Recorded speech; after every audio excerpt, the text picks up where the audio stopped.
Hi there. Thank you for tuning in to my Workshop 2 video. My name is Michael Harding.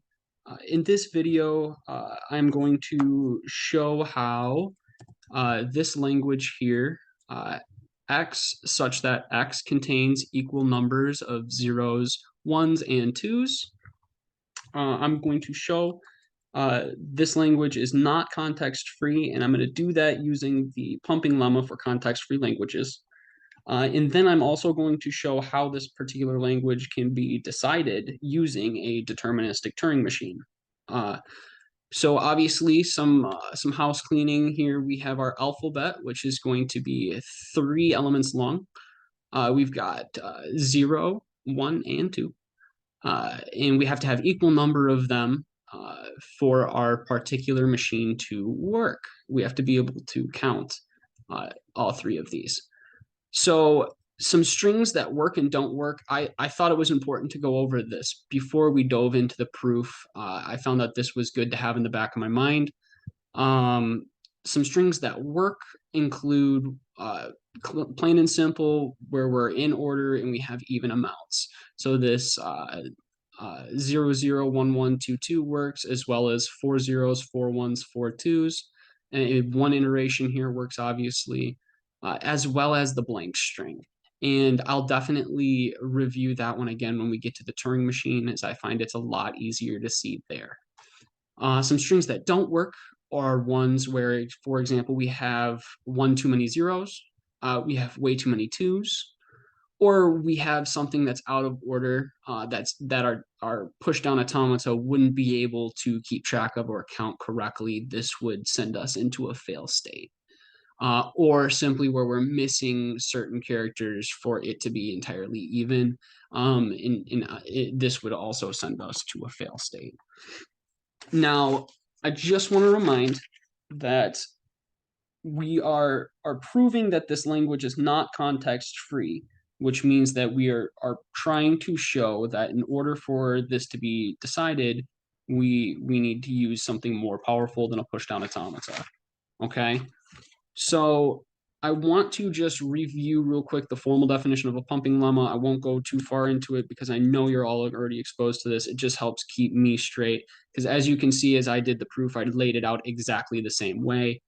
So if A is context free, then there's a pumping length P, such that if our string S is an element of A, our language, and the length of the string is greater than or equal to the pumping lemma length, then S may be divided into UVXYZ, such that every iteration greater than or equal to 0 of u v to the I x y to the I z in our language A, with these other parameters of the length of vy being greater than 0, which is simply saying at least one string is not empty, and the length of vxy is less than or equal to the pumping length, which is simply saying that the middle string has to be bounded by the pumping length. Now we're going to look at what our proof looks like. So we're going to give it a start. And by starting a proof by contradiction, you have to assume that it is the opposite of what we're trying to. We're just going to go ahead and assume that our language B is context free. And because we referred to it as A here, we'll refer to our particular language as B. Now it reads all strings in B such that the length of our strings are greater than or equal to the pumping lemma. So those have to be true in order for us to assume that our language B is context free. We can then divide S into U, V, X, Y, Z, such that the same thing for every iteration of I greater than or equal to 0, U, V to the I, X, Y to the I, Z is in our language B. So long as, the length Vy is greater than 0, which again is at least one string is not empty, and the length Vxy is less than or equal to our pumping length, simply meaning it's bounded by such. Okay, so that's the beginning of our proof that pretty much lays it out. Now our next step is to select an S so that we can take a look at what goes wrong, because we are trying to break this by showing strings that don't don't work for this particular pump. Okay, so again, our alphabet here is 0, 1, and 2. In our language, just for a reminder, is X, such that X contains equal numbers of zeros, ones, and twos. Now our S here that we are going to make equal to our U, V, X, Y, Z is going to be 0 to the P, 1 to the P, and 2 to the P, which is our pumping length.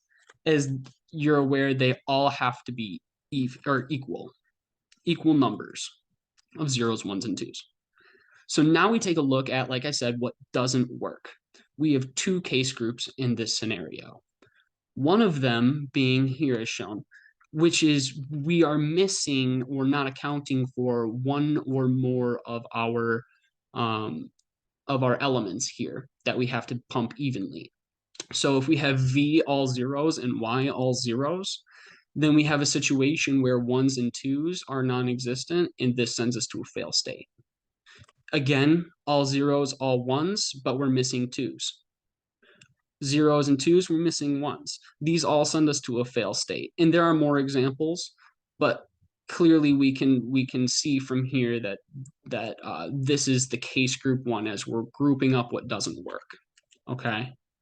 In this second case group here, it reads either V or Y contains more than one type of alphabetical symbol.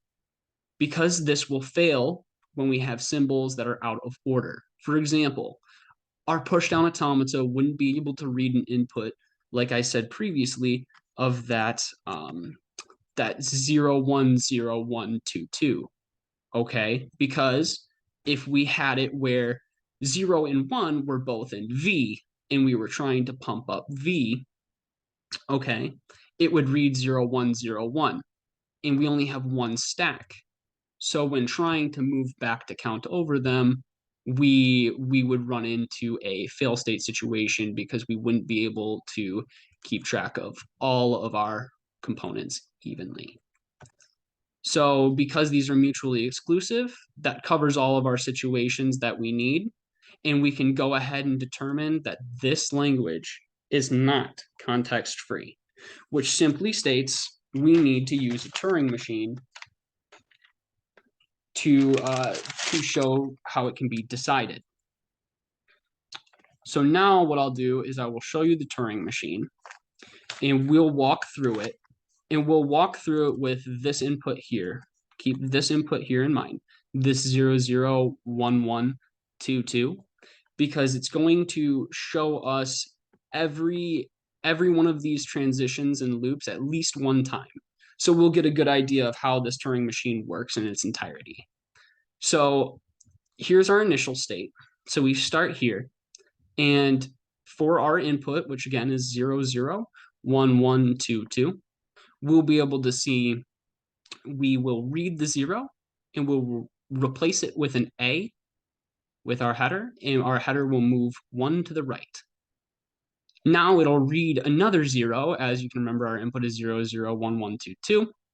We will read that 0, keep the 0 there, and move to the right. Now, when we do that, we should see a 1. So we'll read the 1, swap it with a B, and we'll move to the right. Now here, again, we will see the 1. We will keep the 1 there, and we will move to the right, where we will see a 2. We will read the 2, swap it with a C, and move back.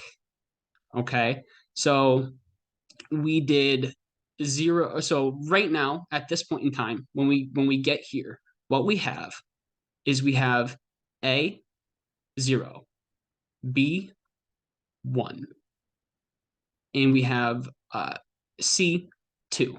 Okay, and we're going to step to the left. So we're going to see that 1, and we're going to step to the left where we're going to see that B, and we're going to step to the left where we're going to see that 0, and we're going to step to the left, and then we're going to see that A. And that's going to push us to the right, and and we're going to keep that A there. Okay.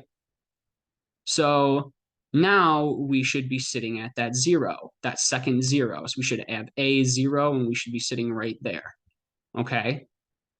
So now we're going to read that 0, swap it with an A, and move to the right, which gives us now AA, B1, C2. Okay. And we're going to keep moving around the circle in the same fashion. So we have AA now, and we're reading that B. So we're going to keep the B there and keep moving. We're going to read that 1, and we're going to swap it with a B, and we're going to keep on moving to the right.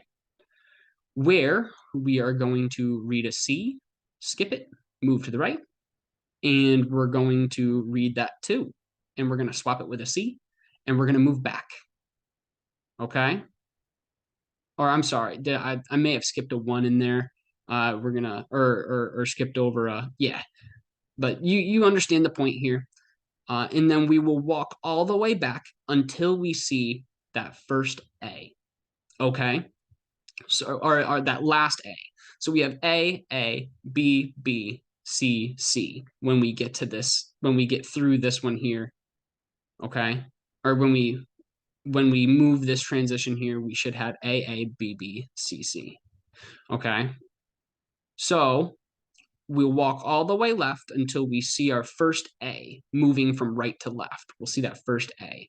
And we'll move to the right when we find it because we'll keep it there. Which means we should be sitting at that first B. So A, B, we're sitting right there.